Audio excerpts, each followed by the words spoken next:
This house was never yours, my son said at dinner, his voice steady, loud enough for everyone to hear. The room went quiet. No one corrected him. I didn't argue. I didn't raise my voice. I simply set my fork down and looked at the table. I'm glad you're here. Stay with me until the end and let me know where you're watching from. The dining room felt different that night, not because anything had changed physically, but because something invisible had shifted. The long oak table still sat in the center of the room. The chandelier still cast the same warm light. The chairs were all filled. My son, my daughter-in-law, my grandchildren, a couple of relatives visiting from out of state. It should have felt full. Instead, it felt hollow. I had cooked for hours. A roast in the oven, green beans sautéed with garlic, mashed potatoes the way my husband used to like them. I'd even baked a pie, though my hands ached halfway through and I had to sit down more than once. At my age, standing too long comes with a price. Still, I wanted the night to feel normal. Family dinners mattered to me. They always had. My husband had been gone for less than a year. 38 years of marriage, reduced to a box of paperwork and a quiet house. After he passed, my son suggested everyone come over more often. You shouldn't be alone, Mom, he'd said. I believed him. So when they arrived that evening, I smiled. I asked about school projects and work schedules. I refilled glasses. I listened more than I spoke. No one mentioned my husband. I didn't expect them to. Halfway through the meal, my daughter-in-law laughed at something on her phone. My son leaned back in his chair, arms crossed, relaxed, comfortable. That's when it happened. This house was never yours, he said casually, as if he were correcting a small mistake. Dad handled all of that. The words landed heavier than he intended, or maybe exactly as he intended. My daughter-in-law didn't look surprised. She took a sip of water and glanced at the kids. One of my grandchildren looked up at me, confused. The others kept eating. I felt my chest tighten, but I stayed still. Years ago, I would have responded immediately. I would have explained. I would have reminded him of late nights balancing bills, of checks written from my account, of sacrifices made quietly. That night, I did none of that. I folded my napkin and placed it beside my plate. My hands were steady. I noticed that before anything else, steadier than I expected. The dining room clock ticked loudly. No one spoke. My son didn't look at me. He stared at his plate as if the matter were settled. I looked around the table and realized something then. This wasn't a misunderstanding. This wasn't a careless comment. It was a line being drawn. After dinner, I cleared plates while everyone moved into the living room. I heard laughter from the couch. Someone turned on the television. Life continued, just not with me at the center of it anymore. Later that night, when the house was quiet again, I stood alone in the kitchen. The pie sat untouched on the counter. I wrapped it carefully and placed it in the refrigerator. I didn't cry. Instead, I thought about the mortgage statements I used to file away, the checks I had written without ceremony, the documents I hadn't looked at in years because I trusted the people around me. That night, something else settled in, cold, calm, and clear. If this house was never mine, then it was time to understand exactly what I had been paying for all these years. The house felt larger the morning after the dinner, not brighter, not warmer, just larger, like the walls had stepped back. I woke before sunrise, the way I always do now. The other side of the bed was cold, smooth, untouched. My husband used to wake first, shuffle to the kitchen, and start the coffee before I even opened my eyes. Now the silence arrived before I did. I sat on the edge of the mattress for a long moment, listening. No voices, no footsteps, just the low hum of the refrigerator downstairs. When I finally walked into the kitchen, the clock on the stove read 6:12 a.m. I filled the kettle and set it on the burner. The motion was automatic. Muscle memory from decades of mornings that began the same way. I poured 1 cup instead of 2. The dining table was still set from the night before. A few crumbs near my grandson's seat. A water ring where my son had rested his glass. I wiped the surface slowly, carefully, as if erasing proof that the evening had ever happened. After my husband passed, the house changed in small ways. Not all at once. Slowly. Almost politely. My son started referring to it as the place instead of home. My daughter-in-law rearranged the pantry without asking. Boxes appeared in the garage, labeled neatly, though none of them were mine. Conversation stopped when I entered a room. Decisions were made before I was consulted. I told myself it was grief. Everyone processes loss differently. That's what people say. Still, I noticed things. The mail was sorted before I saw it. Certain envelopes disappeared entirely. Once I asked about a property tax notice I couldn't find. My son said he'd taken care of it. His tone suggested the matter was closed. I didn't press. After breakfast, I carried my coffee into the living room and sat in my usual chair. Sunlight spilled through the window, landing on the framed photos along the mantel. Birthdays, graduations, Christmas mornings. My husband stood beside me in most of them, his hand always resting lightly at my back. I stared at one photo longer than the others. It was taken the year we moved into this house. We looked tired, proud, hopeful. I remembered signing papers at the kitchen table late one night, my handwriting uneven from exhaustion. I remembered telling myself it was worth it. The phone rang just before 10. It was my sister, calling to check in. I told her I was fine. I meant it in the narrowest sense of the word. I was breathing. I was upright. I was still here.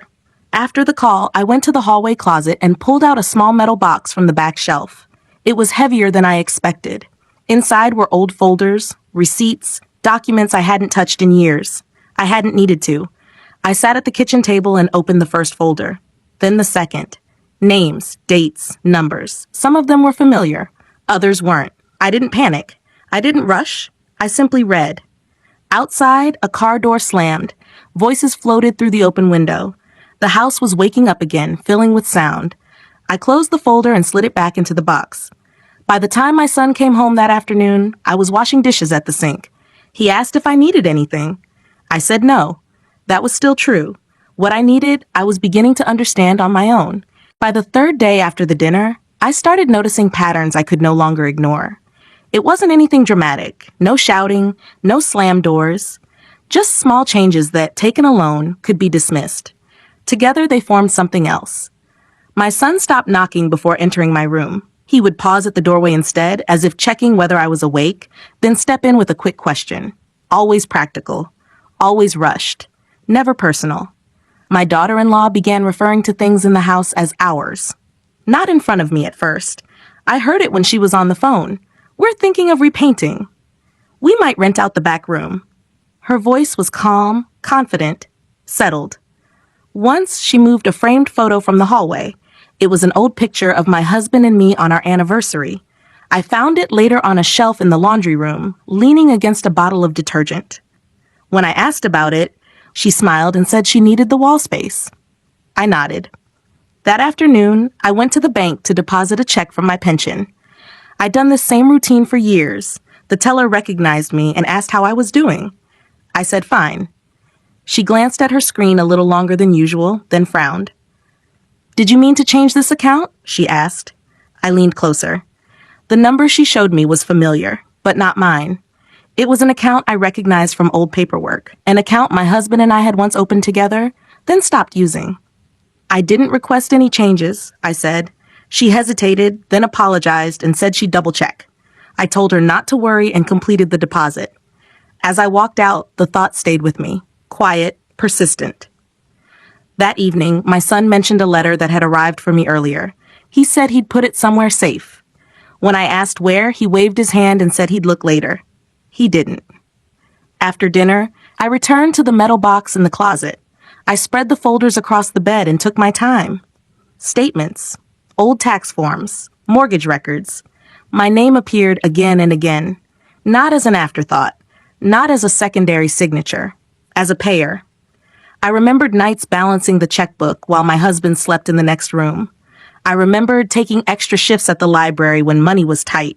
I remembered writing checks and mailing them without telling anyone, because that was how marriages worked. Quiet cooperation, shared responsibility.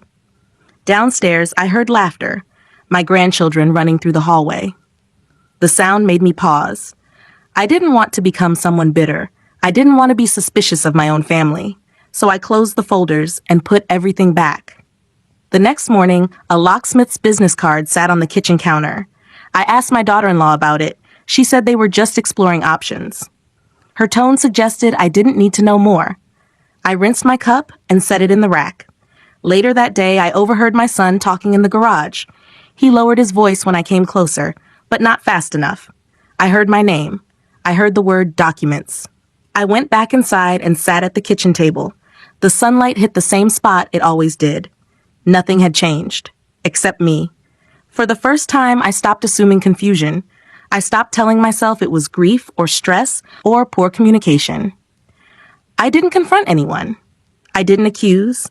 I simply accepted that whatever was happening, it wasn't accidental, and I needed to understand it fully before saying another word. That night, I dreamed of the house the way it used to be. Not cleaner, not newer, just quieter in a different way. Back then, silence meant rest, not tension. It meant my husband was reading in the living room, his glasses slipping down his nose. It meant the day was done. It meant safety. I woke before dawn again, the dream still heavy in my chest. I lay still, staring at the ceiling, listening for sounds that weren't there. No footsteps, no voices, just the faint ticking of the clock down the hall. I got up slowly and pulled on a sweater. The mornings had started feeling colder, even though the thermostat hadn't changed. In the kitchen, I stood by the window and watched the sky lighten. This was the hour my husband used to love. He would stand beside me, coffee in hand, pointing out small things. The neighbor's dog, a new bird at the feeder, the way the light hit the driveway just right. We had chosen this house together. I remembered the first time we walked through it. The paint was outdated, the carpets were worn, but he squeezed my hand and said, "We can make this work." And we did. Year after year, payment after payment, repair after repair. I remembered the night the water heater failed. It was winter. Money was tight. He sat at the table with his head in his hands, and I told him I'd take on extra hours. He looked at me like I'd saved him. I never reminded him of that. I never needed to. Those memories stayed with me as I moved through the house that morning. I opened drawers, cabinets, closets. Everything was where it always had been, yet it no longer felt like it belonged to me. After breakfast, my daughter-in-law came into the kitchen and asked if I'd seen a folder with blue tabs. I told her no. She thanked me and continued looking, opening drawers without hesitation, as if she'd done it 100 times before. I watched her from the sink. She didn't notice. Later, my son mentioned that they might need more space soon. He said it casually, like a passing thought. He didn't say where that space would come from. He didn't have to. I spent the afternoon in my room with the door closed, something I hadn't done in years. I pulled out old notebooks and journals. Nothing dramatic. Grocery lists, notes. Small records of ordinary life. Dates, amounts, initials, patterns. I didn't feel angry. That surprised me. What I felt instead was clarity. A slow, steady understanding settling into place. This wasn't about grief anymore, or misunderstanding, or family growing pains. This was about control. That evening, as everyone gathered in the living room, I stayed behind. I listened to their voices from a distance, laughter, conversation, plans being made without me. I realized then that my absence had already been rehearsed, quietly, carefully. When my son came to check on me, I told him I was tired. He nodded and said we'd talk later. He didn't sound concerned, just relieved. After he left, I sat on the edge of the bed and looked around the room. My room. For now. I thought about all the times I had stayed quiet to keep peace, all the times I had trusted without question, all the times I had chosen family over certainty. That night, I made a small decision. I would stop filling in the blanks for them. I would stop assuming good intentions. I would stop protecting people who were no longer protecting me. I turned off the lamp and lay down, my hands folded neatly over my stomach. I didn't know exactly what I would do next. But for the first time since the dinner, I knew one thing for certain. I was done being confused. The invitation came 2 days later, slipped into conversation as if it were nothing. "We're having everyone over Sunday," my daughter-in-law said while scrolling on her phone. "Just something simple. A family meeting, I guess." She didn't look up when she said it. I nodded and continued drying the dishes. My movements were slow, deliberate. I already knew it wouldn't be simple. Nothing was simple anymore. Sunday afternoon, the house filled earlier than usual. Chairs were pulled closer together. The coffee table was cleared. Papers sat neatly stacked beside my son's laptop. I noticed that right away. Everyone took a seat. Everyone except me. I stood near the doorway for a moment, unsure where to go, then chose the armchair at the edge of the room. It wasn't where I usually sat. No one offered to move. My son cleared his throat. He spoke carefully, the way he used to when he was about to ask for something as a child. "We've been thinking about the future," he began, "about what makes the most sense for everyone." My daughter-in-law nodded along, her hands folded neatly in her lap. They talked about rising costs, about responsibilities, about how hard it was to manage everything at once. Words like practical and reasonable came up more than once. No one said my name at first. Then my son did.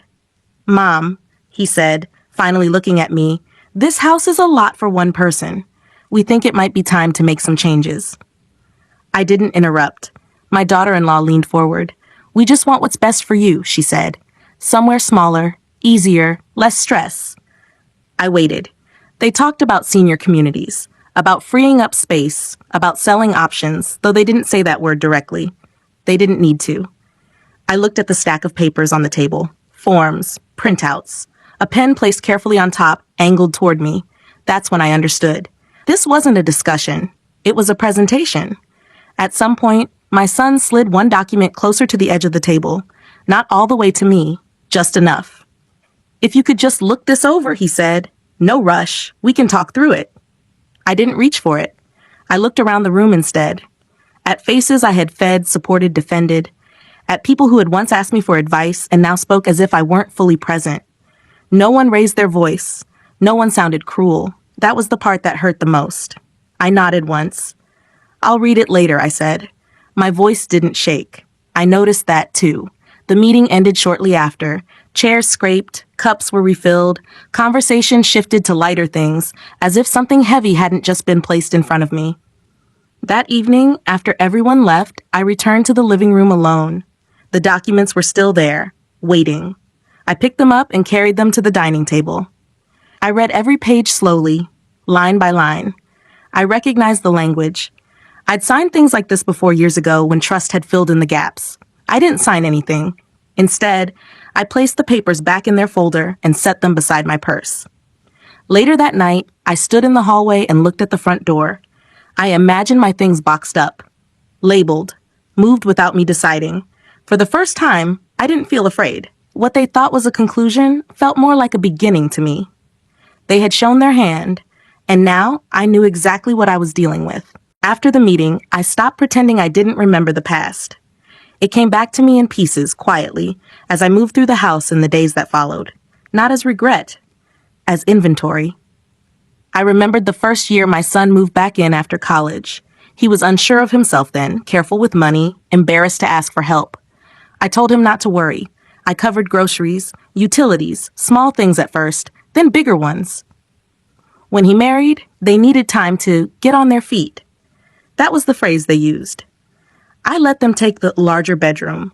I moved my things without complaint. I told myself it was temporary. When my grandchildren were born, childcare became expensive. I adjusted my schedule. I retired earlier than planned so I could help. I watched them grow from the living room window, waving goodbye as my son left for work, trusting that I was needed. When repairs came up, I paid without discussion. The roof, the plumbing, the property tax increase that caught everyone off guard. I didn't announce it. I didn't keep score. That wasn't how family worked, or so I believed. One afternoon, while sorting laundry, I found an old notebook tucked behind the dryer. I hadn't seen it in years. Inside were notes in my own handwriting. Dates, dollar amounts, short reminders written in pencil. I sat on the floor and flipped through it slowly. There it was. Proof of things I'd convinced myself didn't need proof. I wasn't angry reading it. I felt something steadier than anger. Recognition. That evening, my daughter-in-law asked if I could start keeping my things more contained. She said it kindly, with a smile that didn't quite reach her eyes. She gestured toward the hallway, toward the room that used to be mine before it became shared space. I said nothing and folded another towel. Later, my son mentioned they might need to change some routines. Just for efficiency, he said. He avoided my eyes. I realized then that my generosity had been rewritten in their minds. What I remembered as support had become entitlement. What I thought was partnership had become permission. They didn't see what I'd done because I'd never asked them to look. That night, I took the notebook into my room and placed it beside the metal box. I added a few more documents. Not everything, just enough.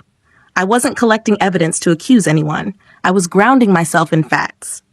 The next morning, I went for a walk around the block. I hadn't done that in a while. Neighbors waved. One stopped to ask how I was holding up. I told her I was managing. And I was. When I returned, the house was quiet.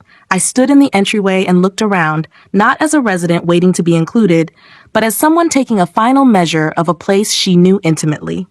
Every corner held a memory of effort, of contribution, of choice. They thought I was passive because I had been patient. They thought I was unaware because I hadn't spoken. They were wrong. By the end of the week, I knew exactly what I had given, exactly what had been taken for granted, and exactly what still belonged to me, whether they acknowledged it or not. For the first time in years, I wasn't operating on hope. I was operating on clarity, and that made all the difference. The call came on a Wednesday morning, just after 9. I recognized the number immediately. I hadn't dialed it in years, but I'd memorized it back when paper statements still mattered and people spoke to you instead of machines. The bank. I let it ring twice before answering. They asked to confirm my name, my address, my date of birth. Their voice was polite, careful, professional. That alone told me something wasn't routine. "We're reviewing an account connected to your name," the woman said. There were some recent inquiries, and we wanted to make sure everything was authorized. I sat down at the kitchen table, the same table where the documents had been placed days earlier, the same table I had paid for. "Yes," I said calmly. "What seems to be the issue?" she explained slowly. "An old account, dormant for years, reactivated recently, access requests made by someone listed as a related party but without the necessary authorization." She paused, waiting for my reaction. I thanked her and asked for the details. As she spoke, I watched the sunlight move across the floor. Nothing in the house stirred. My son and daughter-in-law were out. The grandchildren were at school. For once, the house was mine again, fully, completely. After the call ended, I didn't move right away. I sat there, hands folded, letting the information settle. It didn't feel shocking. It felt confirming. Later that afternoon, I went upstairs and opened the metal box again. I added one more note to the pile. Date, time, name of the person I spoke with. That evening, my daughter-in-law asked if I had made any phone calls that day. Her tone was casual, too casual. I looked up from my book and met her eyes. "Yes," I said. She smiled thinly and nodded. "Just checking," she said, and walked away. An hour later, my son came into the room. He sat across from me, elbows on his knees. He didn't mention the bank. He talked about work, about schedules, about traffic. I listened. At one point, he said, "We've been trying to handle a lot lately. I hope you understand." I closed my book and placed it beside me. "I do," I said. That was all. That night, not because I couldn't sleep, not because I was anxious, but because my mind was active in a way it hadn't been in months. I wasn't replaying conversations. I wasn't questioning myself. I was connecting dots. The missing mail, the documents placed in front of me. The sudden interest in accounts that had been quiet for years. The pressure wrapped in soft language. It wasn't rushed. It wasn't sloppy. It was planned. The next morning, I dressed carefully and left the house early. I didn't say where I was going. No one asked. I drove past familiar streets, past places my husband and I used to go on weekends. I parked across from a small office building with frosted glass windows and a discreet sign. Inside, the air smelled faintly of coffee and paper. I gave my name at the front desk. They were expecting me. As I sat down, I felt something I hadn't felt in a long time. Not fear, not anger, control. For years I had stayed quiet because I believed silence kept peace. Now I understood something different. Silence also buys time, and time used properly changes everything. The meeting in the small office lasted less than an hour, but it changed the way I looked at everything. I sat across from a woman not much younger than my son. She spoke clearly, without rushing, sliding documents across one at a time. I recognized my own signature on some of them. Others were unfamiliar, but the pattern was easy to see. Accounts tied to my name, payments traced back to my income, decisions made without my consent. Nothing illegal yet, she said carefully. But close. Too close to ignore. When I left the building, the afternoon sun felt sharper than usual. I sat in my car for a moment before turning the key, letting the weight of what I'd learned settle into place. I didn't feel betrayed in a dramatic way. I felt corrected. Back home, the house sounded the same. The television murmured from the living room. Someone laughed. The smell of food drifted from the kitchen. Life continued as if nothing had shifted, but it had. That evening, I began to notice how carefully things were being said around me. Questions phrased as suggestions, statements disguised as concern. My daughter-in-law asked whether I still needed certain mail delivered here. My son mentioned consolidating household finances to make things easier. I nodded. I listened. Later, alone in my room, I spread the documents across the bed. Not everything, just what mattered. I read them slowly, matching dates to memories. Late nights, extra shifts, checks written quietly so no one would feel burdened. The numbers told a story I'd never said out loud. I had paid more than I realized, for longer than I remembered. The next day, a neighbor stopped me while I was watering the front plants. She said she'd heard the house might be changing hands. I smiled and said, "People talk too much." She laughed and agreed. Inside, something hardened. That afternoon, a package arrived addressed to my son. He opened it at the counter, flipping through the contents quickly before sliding them into a drawer. I caught a glimpse of official letterhead. I didn't ask. That night, as I washed dishes, my daughter-in-law stood beside me and said, "You know, we're just trying to do what's best." I looked at the reflection of us in the window. Her face was calm, practiced. "So am I said. She paused, just long enough to notice. I slept well that night. The following morning, I made copies. Not many, just enough. I placed them in an envelope and wrote my name on the front. I didn't hide it. I didn't label it urgent. I put it in my purse. Over the next few days, I said less. I moved slower. I stopped offering help before it was asked for. I watched how quickly discomfort surfaced when I didn't fill the silence. They noticed. One evening, my son asked if everything was okay. He said it gently, but his eyes searched my face for something. "Yes," I told him. And this time, it was true. Because I finally understood what had been happening. Not just to the house, but to me. I hadn't been pushed out all at once. I'd been edged out carefully, piece by piece, while being told it was for my own good. Now I had facts, names, dates, and with that came something stronger than anger. Direction. Whatever came next, it wouldn't be based on assumptions or trust. It would be based on truth. And I was ready for that. The person I met that week wasn't someone from my family. That was the first difference that mattered. She was an old friend of my husband's, someone I hadn't seen in years. We ran into each other by chance outside the grocery store. She recognized me before I recognized her. Said my name softly, like she wasn't sure I'd want to hear it. We sat on a bench near the entrance, carts passing in front of us. She asked how I was doing. I told her the truth in the simplest way possible. "I'm adjusting." She nodded. Then she hesitated. "There's something I've been meaning to tell you," she said. I didn't know how. I waited. She told me she still handled some of the financial paperwork from the old days, that my husband had trusted her, that not long before he passed, he'd asked her to keep an eye on things, just in case. At the time, I thought he was being overly cautious, she said. Now I'm not so sure. She didn't accuse anyone. She didn't use names. She simply said there had been questions, transfers that didn't quite add up, requests that hadn't gone through the proper channels.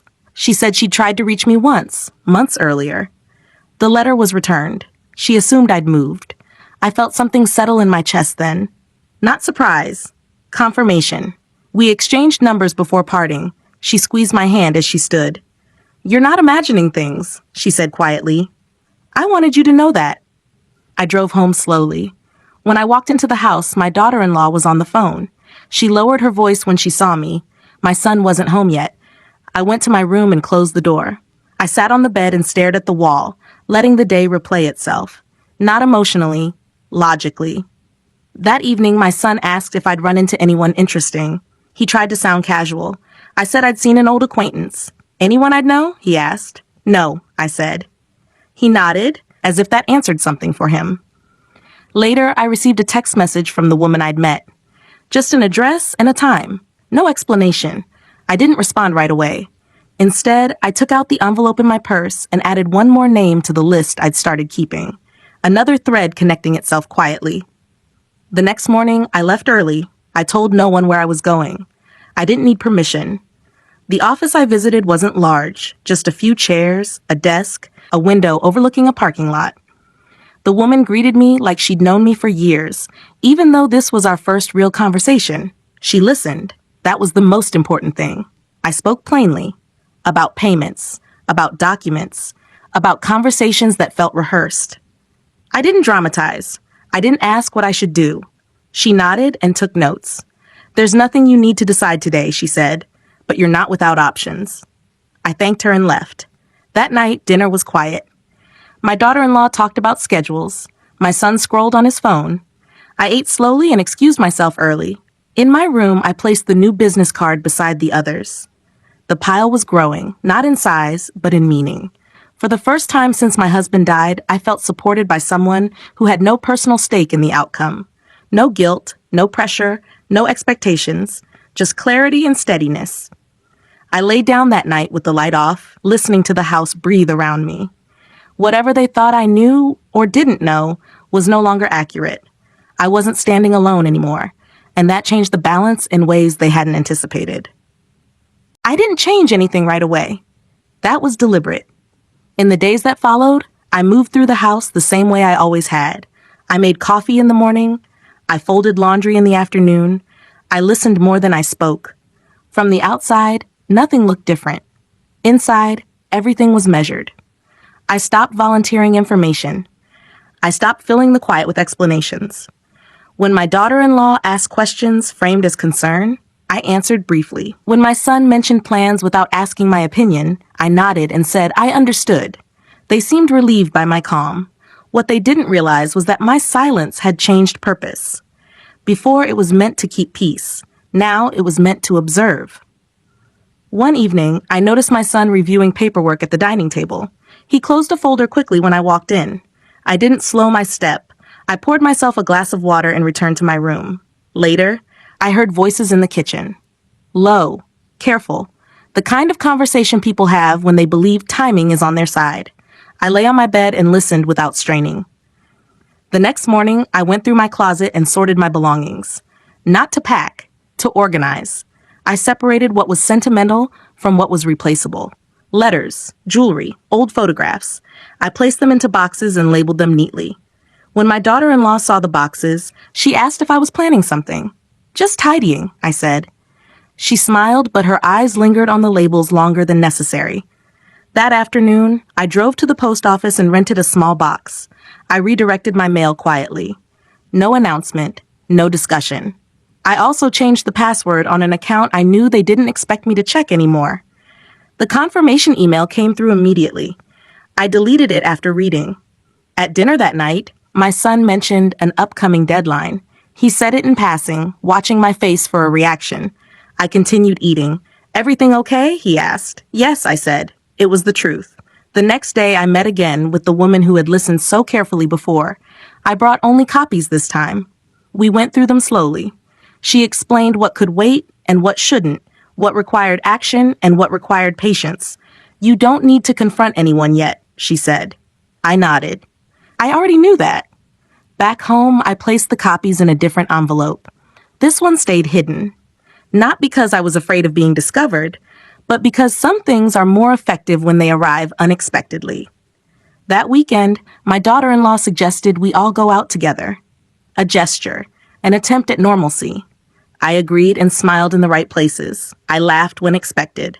I watched how carefully they behaved around me now, how conversations stopped mid-sentence, how decisions were softened, delayed. They sensed a shift. They just couldn't locate it.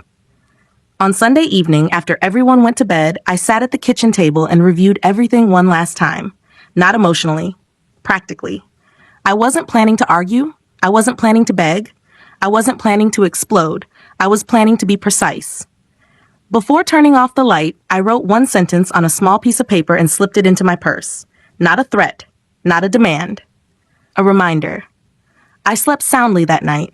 Whatever they believed was coming, whatever outcome they were preparing for, was based on an old version of me. That version no longer applied. And soon enough, they were going to realize that patience, when paired with clarity, is not weakness. It's leverage. The shift became impossible to ignore the following week. It happened during another dinner, smaller this time, just the four of us. No relatives, no noise to hide behind. My son cleared his throat and said they needed to talk. The words were familiar, rehearsed. I recognized the rhythm now. He didn't invite me to sit. He assumed I already would. I took my place at the table and folded my hands. My daughter-in-law sat straight-backed, her expression careful. Too careful. We've been going over everything again, my son began. The house, the finances, long-term plans. I waited. There are some things we didn't fully understand before, he continued. Some details we want to clarify. Clarify. That word again. He slid a folder across the table toward me. Not aggressively, not timidly either. Just enough to suggest cooperation. I didn't touch it. Instead, I looked at him. You said this house was never mine, I said. The sentence landed between us, quiet and heavy. My daughter-in-law shifted in her chair. My son blinked once, then nodded slowly. That's not exactly what I meant, he said. But it is what you said, I replied. No anger, no accusation. Just the words, returned intact. Silence stretched. I let it. Finally, my daughter-in-law spoke. We may have rushed some assumptions, she said. We're just trying to make sure everything is fair. I reached into my purse and took out the folded paper I'd been carrying for days. I placed it on the table between us. I am too, I said. They both looked at it, then at me. I've reviewed my records, I continued. Payments, statements, documents connected to my name. My son's jaw tightened. He didn't speak. I won't be signing anything tonight, I said, or any night until everything is properly reviewed. My daughter-in-law opened her mouth, then closed it. My son leaned back, exhaled slowly. That may complicate things, he said. I'm aware, I replied. For the first time, neither of them looked certain. The conversation ended shortly after. Not resolved, not escalated, suspended. Later that night, I heard them talking behind closed doors, voices low, urgent. I didn't try to make out the words. I didn't need to. In my room, I sat on the bed and looked at the walls. The same walls I'd painted years ago. The same room I'd retreated to without complaint when space was needed. This time, the retreat felt different. I wasn't shrinking back. I was stepping aside deliberately. The next morning, my son was unusually quiet. My daughter-in-law avoided my eyes. Coffee was made without asking me if I wanted any. I poured my own. As I sat at the table, I realized something important. They weren't angry. They were unsettled. The version of me they had planned around, the one who stayed silent, who trusted too easily, who smoothed over discomfort, was no longer cooperating with their expectations. That didn't make me difficult. It made me unpredictable. And unpredictability, I'd learned, was uncomfortable for people who believed they had control. I finished my coffee, rinsed the cup, and placed it in the rack. For the first time since all of this began, I didn't feel like I was reacting. I felt like I was setting the pace. Whatever happened next wouldn't be rushed, wouldn't be emotional, wouldn't be loud. It would be decided carefully.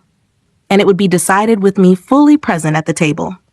The house was quiet the morning I made my decision. Not tense, not heavy, just quiet. I stood in the doorway of the living room and looked around one last time, not with sadness, but with accuracy. The couch where I'd rocked my grandchildren to sleep. The lamp my husband had fixed twice because he refused to throw anything away. The window where I used to wait for everyone to come home. Everything was still there. What had changed was my place in it. My son came into the kitchen while I was pouring coffee. He watched me for a moment before speaking, as if measuring his words. We need to figure out what happens next, he said. I nodded. We do. He hesitated. I don't want this to turn into something ugly. I met his eyes. Neither do I. And I meant it. That afternoon, I gathered my things slowly. Not everything, just what mattered. The metal box, the notebook, the envelope I'd carried for weeks. A few photographs I didn't trust anyone else to handle with care. My daughter-in-law stood in the hallway and watched. She didn't comment. She didn't offer help. Her silence felt different now, uncertain, cautious. When I was done, I sat at the dining table, the same table where I'd been told the house was never mine. I placed my keys beside my purse and waited. They joined me a few minutes later. I've decided how I want to move forward, I said. No one interrupted. I won't be leaving quietly, and I won't be staying under conditions that erase me, I continued. Everything will be reviewed properly, with professionals, transparently. My son nodded slowly. My daughter-in-law looked down. I'm not here to punish anyone, I said, but I won't protect anyone from the truth either. No one argued. That night, I slept better than I had in months. In the weeks that followed, things changed. Not all at once, not dramatically, but steadily. Paperwork moved out of the house and into offices where emotions didn't rewrite facts. Conversations became shorter, careful. The house no longer felt like a stage where I was expected to play a role. It felt temporary. One morning, as I packed the last box, my son stood in the doorway. He looked older than I remembered. I didn't mean to hurt you, he said. I know, I replied, but intent doesn't undo impact. He nodded. When I left, I didn't slam the door. I didn't look back. I drove to a small apartment I'd chosen myself. Nothing fancy, quiet, clean, mine. That first night, I made dinner for one and sat at a table no one else had ever claimed. I ate slowly, peacefully. I thought about the woman I'd been when all of this began, the one who stayed silent out of habit, the one who believed love meant enduring discomfort. I wasn't angry with her. She did the best she could with what she knew. But I wasn't her anymore. I had learned something important, something I wish I'd understood earlier. Family isn't proven by proximity. Love isn't proven by sacrifice that goes unseen. And silence is only noble when it doesn't cost you your dignity. When my phone buzzed that night, I didn't rush to answer. I let it ring. Then I turned it face down and went to the window. Outside, the city lights glowed softly. Ordinary. Unremarkable. And for the first time in a long while, so was my heart. I hadn't lost my home. I had reclaimed myself. And that, I finally understood, was the one thing no one else ever had the right to take.